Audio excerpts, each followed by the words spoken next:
Buenos días amigos, el día les tengo un tema interesante a solicitud de uno de nuestros seguidores, que es el tema de las tasas mixtas, combinadas, indexadas, como usted las quiera llamar.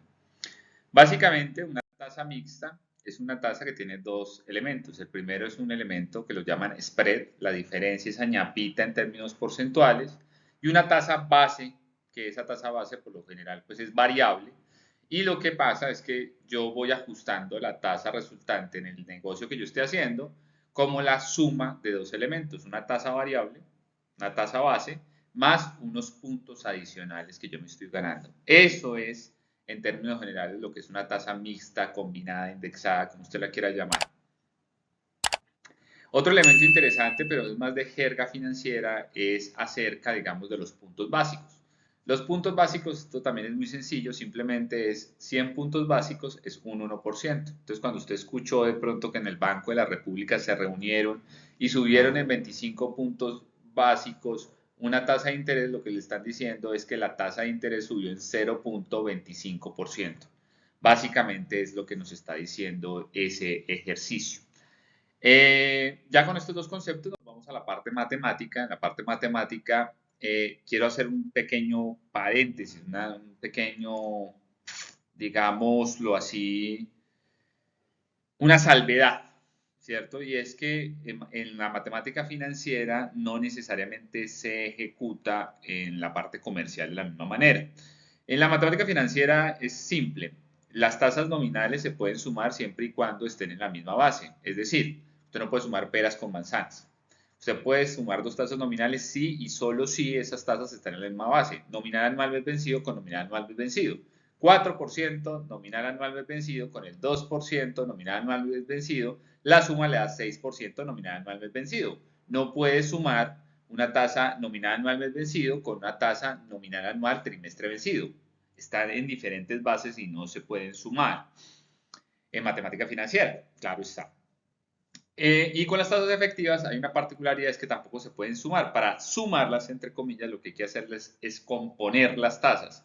¿Cómo se compone una tasa? Eso ya ustedes lo deben saber si ya están viendo este tema por el tema de equivalencias de tasas. Ustedes ven que, por ejemplo, cuando van a pasar de mensual a efectivo anual, ustedes dicen, no, la tasa efectiva anual va a ser igual a 1 más el interés mensual elevado a la 12 menos 1. Usted pasa el 1 que está restando, pasa al otro lado a sumar y le da 1 más el interés efectivo anual es igual a 1 más el interés mensual elevado a la 12. ¿Qué es lo que está diciendo?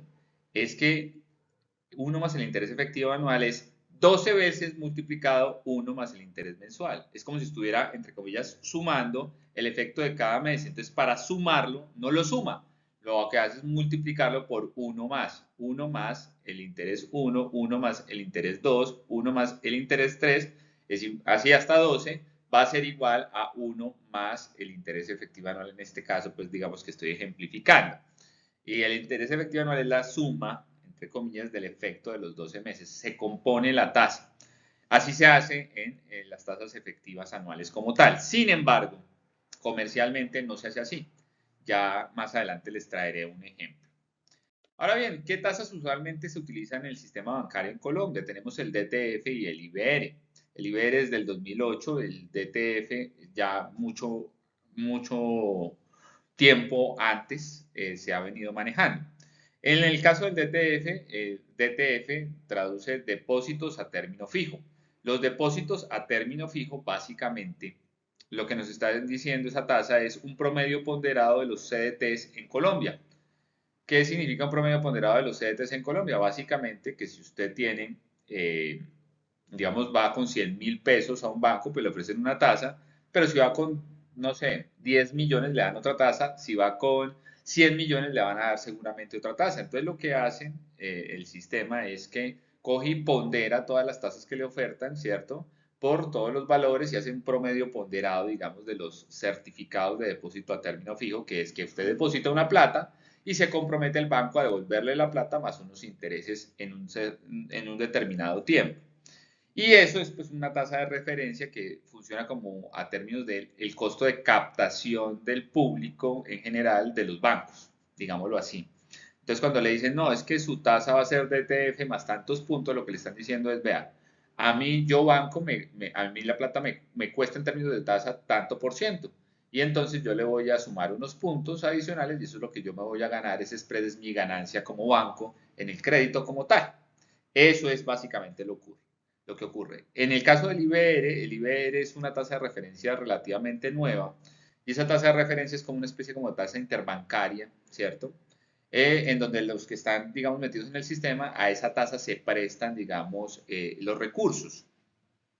Es una tasa de referencia de corto plazo. Usualmente en los créditos se maneja el IBRM, que básicamente es la tasa nominal anual mes vencido. IBRM es interés, indicador bancario de referencia mensual, ¿cierto? IBRM. Y lo utilizan los bancos también, le dicen, oiga, le vamos a prestar la plata. Usualmente esta opción es más para las pymes, por ejemplo, que de pronto tienen ese manejo, le vamos a prestar al IBRM más tantos puntos como tal. Veamos un ejemplo como tal, la vivienda.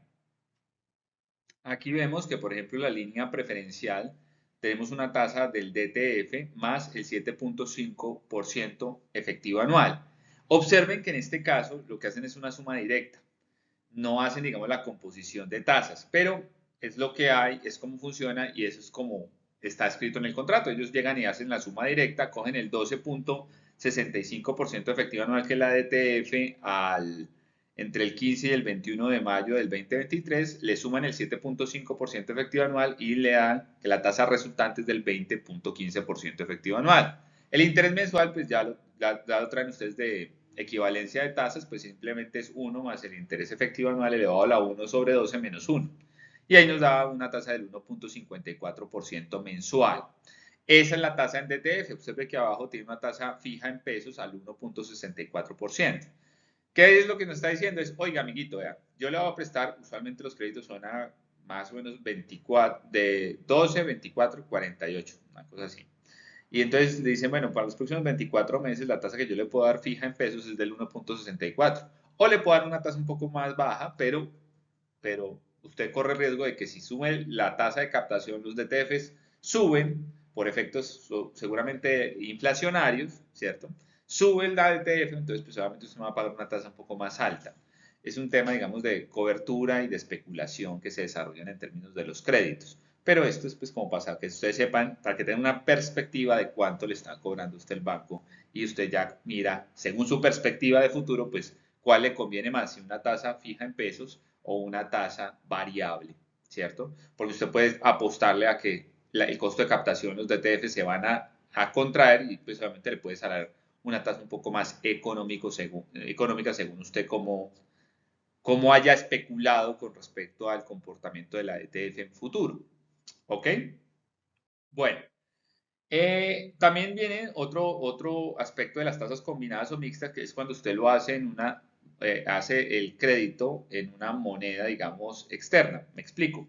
Suponga que usted pide un crédito en dólares. Entonces, usted tiene que tener dos efectos. El efecto del cambio del valor del peso dólar, que es la TRM, básicamente.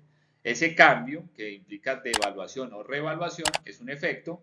Y el otro efecto, pues básicamente es el costo del crédito bancario. Esto ocurre con monedas, ¿cierto? Que están sujetas a cambios por oferta y demanda de la moneda.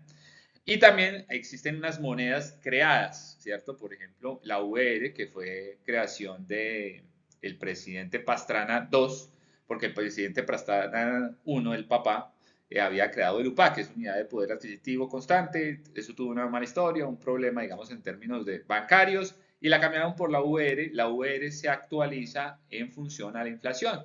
Sube la inflación, sube la VR. Es así de sencillo. Que haya bajado la inflación, pues no es que el bajar la velocidad con la que baja, o sea, si usted pasa, por ejemplo, ahorita que están con el cuento, digamos, en el mercado, de que estábamos creciendo con una inflación del 13.25 y pasó al 12%, 12 y pico, bajó. No es que haya deflación, sigue habiendo inflación, pero ya no a una velocidad, a unos pasos tan agigantados, digámoslo así. Entonces, igual la UR sí va a seguir creciendo, pero un poquito más despacio, simplemente en lo que ocurre. Lo contrario sería deflación. Eso no es muy común. el concepto ya de deflación, que es cuando la inflación ya efectivamente es negativa, es decir, que los precios efectivamente están cayendo. Digamos que algo que costaba el mes pasado 100.000 pesos, pues este mes está costando 90.000. Pero obviamente con una canasta de servicios y unos elementos, pues digamos ya diferentes que no me voy a desgastar explicándolos acá. El tema como tal de cómo calculan el índice de precios al consumidor, IPC, ¿no? Pero es una canasta de servicios, va cambiando, miran todo el asunto y en promedio lo que habría deflación si todos los bienes efectivamente están cambiando en una tendencia negativa. Y eso es muy poco probable, pero se puede dar. El caso es que la moneda se actualiza por inflación, deflación, ¿ok? Y la otra, obviamente, por devaluación, revaluación, que ya es una mezcla, digamos, de oferta y demanda de las monedas. Les traigo un ejemplo sencillo para entender el asunto. Básicamente, suponemos que pedimos un crédito de $100 a un mes a una tasa del 1% mensual. El valor del dólar al principio del mes es 4.400, al final del mes 4.500. Hay un proceso claramente de devaluación del peso con respecto al dólar. ¿Cuál es el costo en pesos? Son tres elementos, uno resultante, el primero lo vemos a mano izquierda, usted le prestan 100 dólares, tiene que volver $101, la tasa de interés claramente ahí la calculamos con la formulita de interés compuesto, nos da el 1%, en el caso de la devaluación pues es 4.400, luego vale 4.500, en ese caso la devaluación es del 2.2727% mensual, ¿cierto? Y el efecto resultante, pues usted simplemente hace la multiplicación, ¿no? 4.400 por $100 da 440.000 pesos y los 4.500 dólares por $101, que es lo que tiene que pagar, pues le da 454.500 pesos. Ese interés resultante es del 3.2955%. Ahora bien, eso es, digamos, como usted puede ver el ejercicio haciendo, pues, digamos, la conversión, las monedas y todo eso, pero usted podría ver el efecto resultante simplemente con la composición de ambos efectos. Es decir, el interés en pesos es la composición del interés que estoy viendo en dólares más el efecto de la devaluación o revaluación, sea el caso. En este caso, 1 más el 1% multiplicado por 1 más el 2.2727%, pues nos va a dar igual a 1 más el interés en pesos. Como yo les digo, es componer los dos efectos, me dan la composición del efecto resultante, de la tasa resultante. Paso el 1 a restar y obviamente me va a dar el mismo resultado. Si quieren lo pueden probar en sus calculadoras, en donde 1 más el 1% multiplicado por 1 más el 2.2727%, todo menos 1 nos da el 3.2955%, la tasa resultante en pesos. También se puede hacer con VR exactamente lo mismo, pero obviamente en ese caso es 1 más el interés en VRs por 1 más la inflación, sería igual a 1 más el interés en pesos, y ese es el resultante. Este cálculo nos permite tener alguna perspectiva para la toma de decisiones según lo que nosotros consideremos, si queremos tasa fija o tasa variable, y haciendo, digamos, un cálculo de la inflación. O en el caso, digamos, de las monedas, un cálculo de la devaluación del peso con respecto a esa moneda. Y podemos tomar decisiones en donde especulamos sobre la tasa y podemos tener efectos positivos en nuestros flujos de caja. Un ejemplo podría ser el periodo, digamos, previo al gobierno de Álvaro Uribe Vélez, el primero. Teníamos un dólar muy trepado y por efectos, digamos, macroeconómicos y algún comportamiento interno con respecto a la seguridad, el dólar cayó bastante. Y en vez de presentar una devaluación del peso con respecto al dólar, hubo una revaluación del peso con respecto al dólar. Entonces, si yo hubiese pedido prestados recursos antes del periodo de Álvaro Uribe Vélez o al principio del periodo de Álvaro Uribe Vélez en dólares, claro, y con un buen comportamiento, digamos, de la moneda, yo hubiese ganado en términos de tasa de interés al hacer los pagos. ¿Por qué? Porque cada vez hubiese pagado menos valor. Ahorita está ocurriendo un poco de pronto, bueno, depende usted en qué periodo lo tome, ¿cierto? Si lo coge, digamos, desde hace 3 meses a la fecha, ha venido un proceso de revaluación probablemente por el comportamiento inflacionario en Estados Unidos y el comportamiento de la Fed con respecto a eso. Y entonces, obviamente, ese comportamiento y esa tranquilidad ha permitido que la Fed de pronto haya reducido sus expectativas de seguir subiendo la tasa de interés. Eso le ha pegado al dólar y obviamente, pues el dólar ha empezado, digamos, a caer un poco y puede ser como les digo, un tema de especulación de uno pedir un crédito en dólares que puede a la final salir más barato porque a la conversión en pesos, si hay un proceso de revaluación, pues yo gano. Si hay un proceso de devaluación, a lo contrario, pues yo pierdo porque termino pagando una tasa de interés mucho más alta. Y todos estos elementos los puedo, digamos, como calcular, comparar y jugar con este tipo de ecuaciones que me permite comparar esa tasa de ese efecto combinado, ¿cierto? Con una tasa única en pesos, ¿cierto? Ese es como el ejercicio. Y bueno amigos, hasta aquí el video. Espero que les haya gustado el tema y que les haya servido para aclarar muchas dudas con respecto a las tasas combinadas, mixtas o indexadas que tienen ustedes y que están mirando en este momento. No siendo más, me despido y nos vemos en otro.